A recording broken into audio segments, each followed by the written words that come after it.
Hello, I'm Steve, and I brought Blue with me today. Today we're going to be reading about Earth Day, and our first book today will be Peppa Pig and the Earth Day Adventure.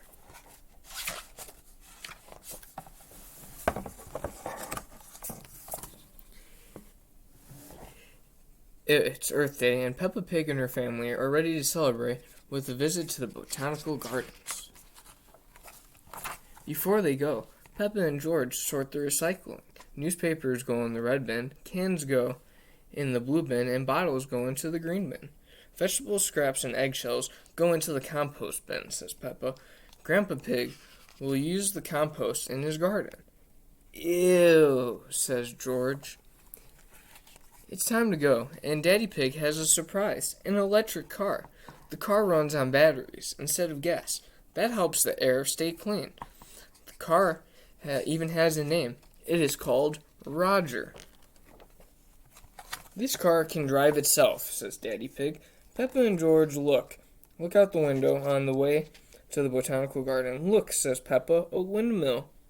Ooh, says George.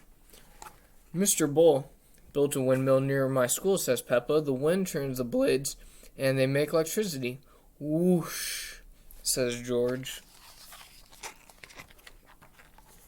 At the botanical gardens, Peppa and her family meet Miss Rabbit. Welcome, she says. Would you like to visit the wildflower section? Yes, please, says Peppa. Look at the bees, says Mama Pig. The bees and family.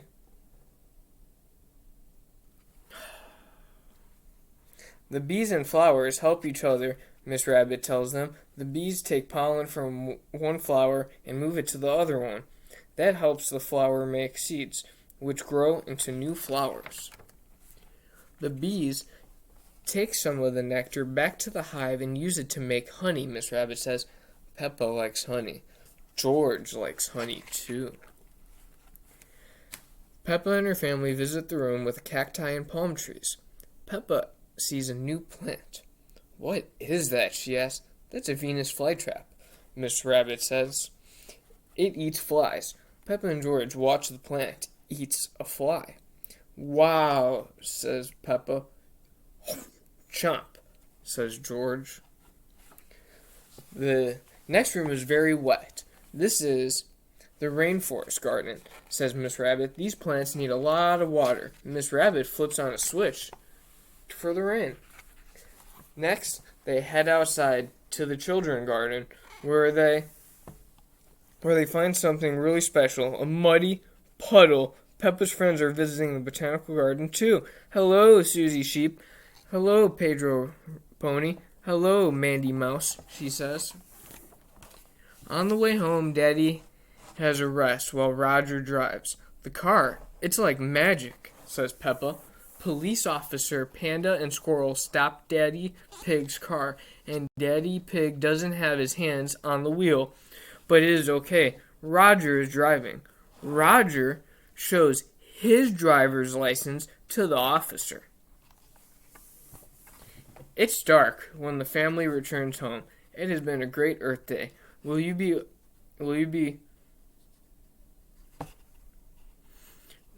all right out here, Roger? Asked Peppa. Oh, yes, says Roger. Good night, Peppa. Good night, Roger, says Peppa. Happy Earth Day. The end. Okay, so now we're going to be doing an activity, and for this activity, all you need are just these cardboard tubes from either toilet paper or paper towels, easily stuff you could find around the house, and all we're going to have to do is I already did them, but you could ask a parent to just cut with some scissors, some little cuts into each of them, like an inch or so in. And you can just use all different sizes and shapes. Doesn't really matter. It's just all this stuff you should have laying around the house before you recycle them, of course. And you can build whatever you want, all you gotta do is you just put the grooves in, and you kind of just build and kind of go from there. So let's see. We can build a couple things.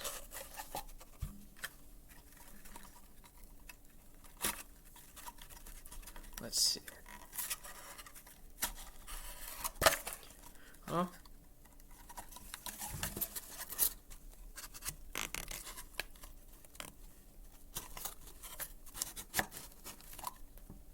Nice.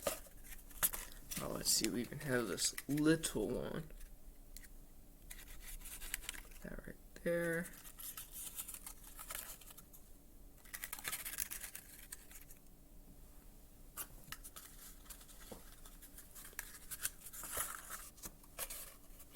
Nice. And then you can just kind of build whatever you want. You don't really have to build anything in particular. Unless you want to, of course. That's always fine.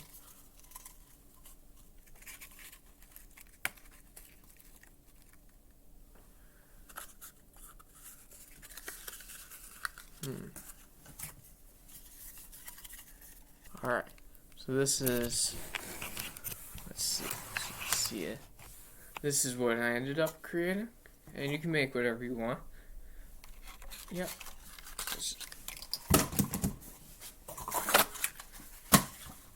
Okay, and for our last book for today, we're going to be reading My Friend Earth.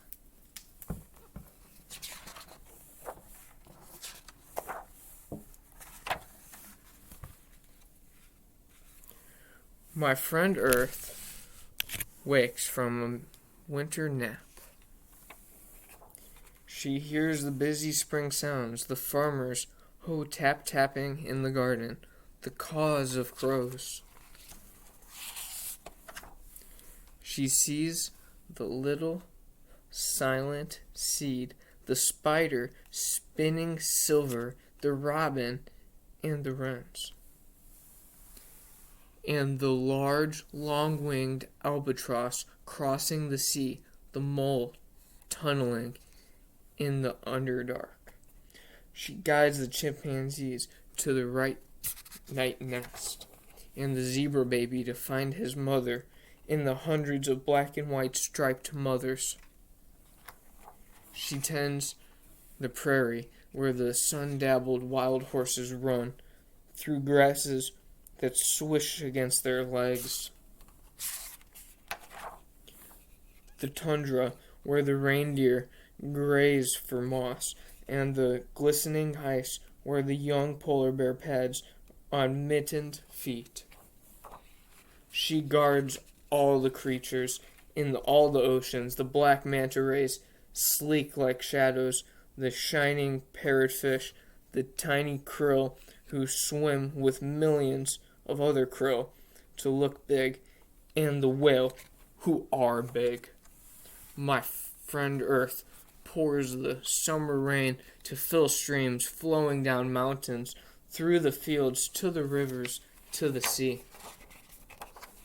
Sometimes she pours too much rain, flooding towns and meadows and roads, until she dries the land. Sometimes she blows fierce autumn winds, sweeping the limbs of trees and shingles from the roofs of barns, until she stills the wind, so red and orange and yellow leaves float to the ground. When Earth comes again, my friend Earth sprinkles the snow whisper silent, covering the dens where the baby black bears are born in soft darkness, drifting over the icy pond where the turtle sleeps in mud, settling into the empty nests of birds. Under the white, the silent seed is cradled in the dark soil, watching, waiting to fly up again in the warm, bright sun of spring. The end. So now we're going to be singing the goodbye song. See you later, alligator, after a while, crocodile, give a hug, ladybug, blow a kiss, jellyfish, see you soon, big baboon, out the door, dinosaur, take care, polar bear, wave goodbye, butterfly. Okay, thank you for joining our story time.